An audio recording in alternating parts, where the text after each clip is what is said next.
it to the President, I will do just what I did.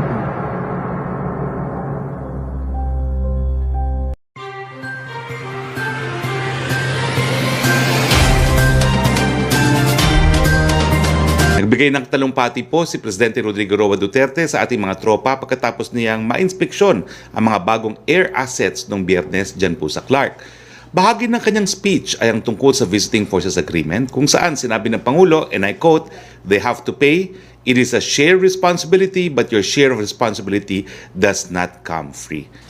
May mga nag-react at nagsabing extortion daw ito. Hindi po ito extortion. Paano ba ho natin iintindihin to? Ano niyo po sa larangan ng international law? Meron tayong prinsipyo na a state incurs state responsibility if it allows its territory in a manner used injurious to another state. Pagka nagkagera po, narito po ang mga puwersa ng mga Amerikano sa Pilipinas. Natural, anong gagawin ng mga kalaban ng mga Amerikano? Sasantuhin ba tayo? Miski sabihin natin na hindi po tayo kasali sa kanilang gulo. Hindi po, dahil pinayagan nga natin ang presensya ng mga kasundaluhang Amerikano at ang kanilang mga equipment dito po sa Pilipinas. Hindi lang po VFA ang nagbibigay ng ganyang karapatan sa mga Amerikano. Meron din po tayong tinatawag na EDCA, no? Kung saan naka-preposition po ang kanilang mga troops at ang kanilang mga equipment.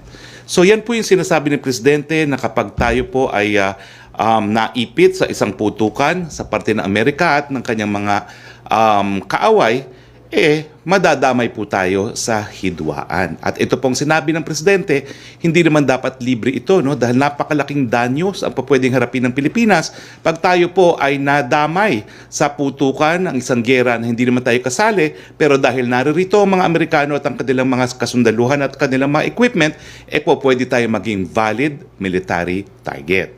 So, tama ba na sumingil tayo ng halaga para sa patuloy na pananatili sa Pilipinas sa mga Amerikanong mga sundalo at mga equipment? Bakit naman po hindi? Ito nga po, meron pong isang pag-aaral, ang Stimson Center on Counterterrorism Spending, Protecting America while Promoting Efficiencies and Accountabilities.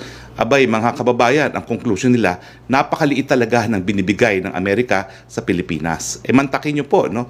Maliit nga lang po itong listahan nito, pero kung titignan nyo po, ang Pilipinas po ang pinakamaliit o isa sa pinakamaliit na natatanggap na military assistance, bagamat meron tayong mga kasundaluhan at equipment dito sa ating bayan. Alam nyo po sa katotohanan, yung EDCA, pinayagan natin na lahat ng ating mga base militar po pwedeng gamitin ng mga Amerikano. So wais po mga Amerikano, hindi na sila dapat gumastos, hindi na sila gagastos sa permanent basis, gagamitin na lang nila yung ating mga base militar. Pero tignan nyo po, magkano lang nakukuha natin. Sang-ayon po dito sa pag-aaral nito, ang nakuha po natin ay $3.9 billion. Malaki ba ho yan?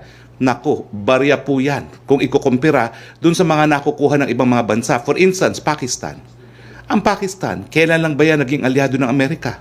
Naku, wala po silang basehan para sabihin na napakahaba ng kanilang samahan sa Amerika, hindi gaya ng mga Pilipino na nagsimatay po sa gera ng World War II.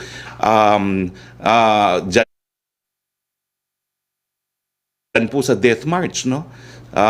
Pero magkano pong binibigay nila ngayon sa Pakistan? 16.4 billion. At ganyan din po ang kaso ng Turkey. Bagamat wala po ako ngayong figures, napakalaki po ng binabayad ng Amerikano para manatili ang kanilang military presence dyan po sa Turkey. Bakit hindi naman natin kukunin ang mas malaking halaga? Napakadami po nating gastos, lalo na dito sa COVID-19. So sa mga nagsasabing extortion, hindi po yung extortion. Yan po ay isang pagtaguyod ng pangnasyonal na interes ng mga Pilipino, at dahil marami po tayong gastusin, lalong-lalo na sa COVID-19, bakit hindi tayo sumingil? Nang sa ganon, yung perang makukuha natin, magagamit natin para sa COVID response natin, para sa libreng pakain ng ating mga estudyante, para po sa universal healthcare, para sa libreng patubig. Lahat po yan mga benepisyo na ating isinulong ng 17th Congress. At lahat po yan kinakailangan ng pondo. Huwag naman nating ipagkait sa ating mga kababayan ang karagdagang pondo. Ngayon pwede naman talagang pagbayarin ang mga Amerikano para sa paggamit ng ating teritoryo. Okay, sa kanyang huling Talk to the People address, binanggit din po na ating Pangulo ang tungkol sa prangkisa ng ABS-CBN at ang kanyang license to operate. Dagdag ng Presidente, it's like you gave them a prize for committing a crime. Papaliwanag ko naman po ngayon sa pamamagitan ng infographic kung ano ba yung impormasyon na nakalap ni Presidente na sabi niya, ipababayaan na lang niyo po sa Ombudsman. Ito po, no? Makikita nyo. Ang Lopez Companies may pagkakautang sa DBP. Ang halaga ng pagkakautang po sa DBP ay mahigit kumulang 1.66 billion pesos. Now, hindi po nalulugi ang Lopez Companies ng mga panahon na yon. Pero nung napasar po yung tinatawag na SPAVLO, ibinenta po sa DBP yung pagkakautang ng DBP sa Lehman Brothers, isang SPV, yung pagkakautang ng mga Lopez Companies. At ito po ay nabenta sa halagang 668 million to 1.069 million lamang. Kaya po range ito kasi ngayon hindi na raw maalala ng mga dating mga opisyalis ng Lehman Brothers kung magkano talaga. Pagkatapos po, yung mga assets na kasama o sinanla para dito sa mga pagkakautang nito, binili muli po ng Lopez family. Magkano po ang pagkakabili nila? 1.250 billion to 1.4 billion. Di umano.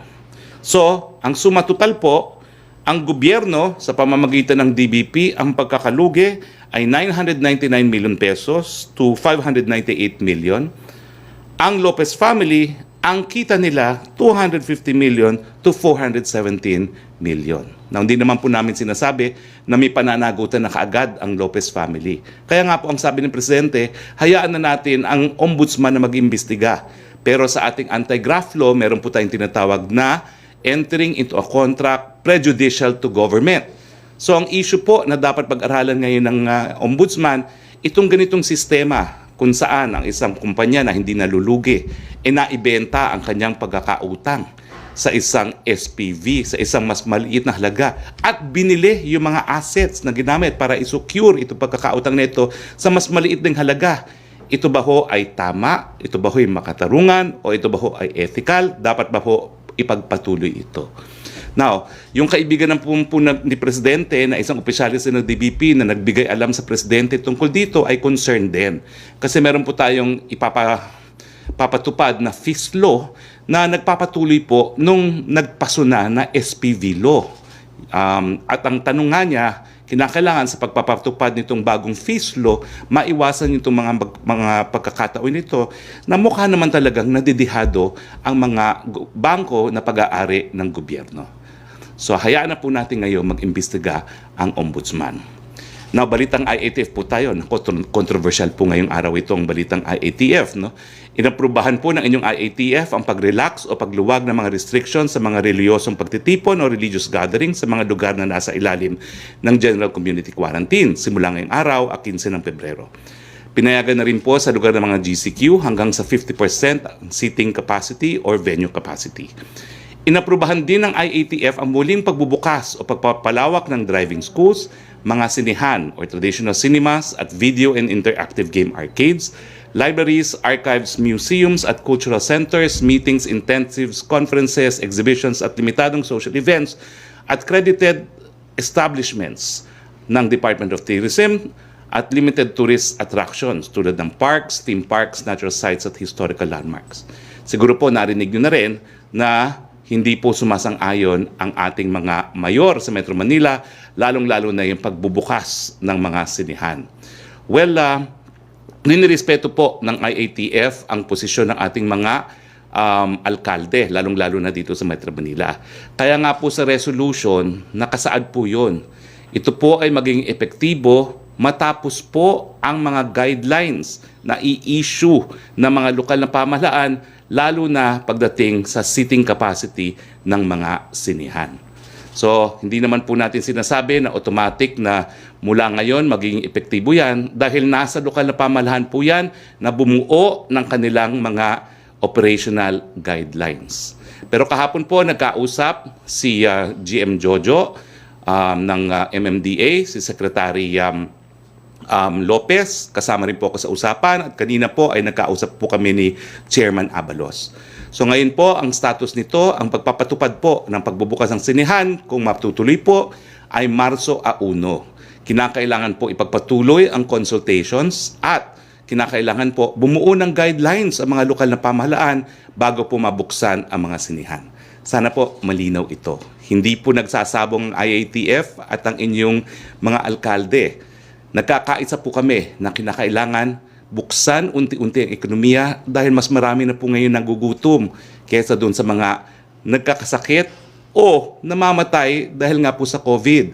Pero pinagkakaisahan din po ng inyong IATF at ng mga alkalde, hindi dapat paluwagin ang minimum health standards. Kinakailangan po kahit anong pagbubukas ng ekonomiya, meron pa ring mask, hugas at iwas. At maraming salamat po sa mga alkalde dahil talaga naman pong proven partners po sila ng IATF sa pagpapatupad ng mga hakbang na ginagawa po natin para labanan ang COVID-19.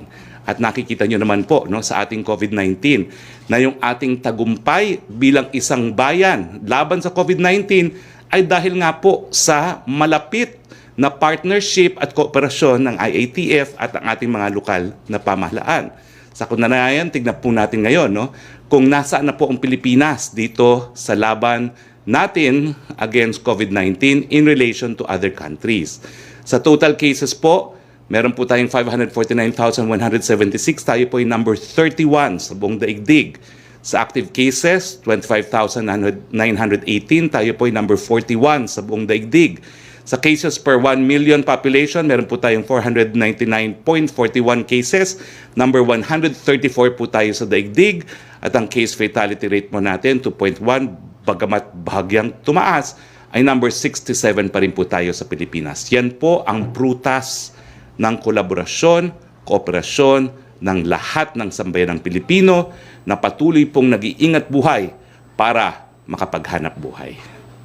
Meron na po tayong 25,918 na mga aktibong kaso ayon sa February 14, 2021 datos ng DOH. Sa mga aktibong mga kaso, 93.1 ay mild at symptomatic, nasa 3% ang critical at 2.9% ang severe. Higit kalahating milyon or 511,743 ang kabuuan bilang ng mga gumagaling or 93.1% na po, tumaas po ang ating recovery rate. Samantalang malungkot naming binabalita na nasa 11,550 na po ang binawian ng buhay dahil sa coronavirus, nakikiramay po kami. Nasa 2.1% nga po ang ating fatality rate. Sa ibang bagay, binabati rin po natin ang ating kaibigan kasama po sa International Criminal Bar. Wala pong iba kundi si Karim Khan ng Britanya dahil siya po ang nahalal na bagong prosecutor ng International Criminal Court. Si Khan po ay isa sa pinakamagaling na defense counsels na humaharap po sa mga international tribunals. At kung hindi po ako nagkakamali, naimbitahan ko na po si Prosecutor Khan dito sa Pilipinas para mag-lecture doon sa mga training na ginawa natin para sa investigation, prosecution ng mga extralegal killings. Inaasahan po natin dahil si Mr. Khan ay isang batikang defense counsel at isang Briton, hindi po niya kakalimutan yung desisyon ng ICC na hindi po pwedeng mag-imbestiga ang prosecutor ng ICC, lalong-lalo na kung ang isang bansa kung saan nangyari o kung saan may mga national siya na inaakusuhan ng krimen ay handang mag-imbestiga at litisin. Yan po yung desisyon ng ICC sa kaso ng Iraq at United Kingdom kung saan nagdesisyon ang prosecutor na hindi na siya dapat magpatuloy ng kanyang investigasyon at hinahayaan na niya sa mga lokal na mga piskal sa Britanya ang pag-iimbestiga.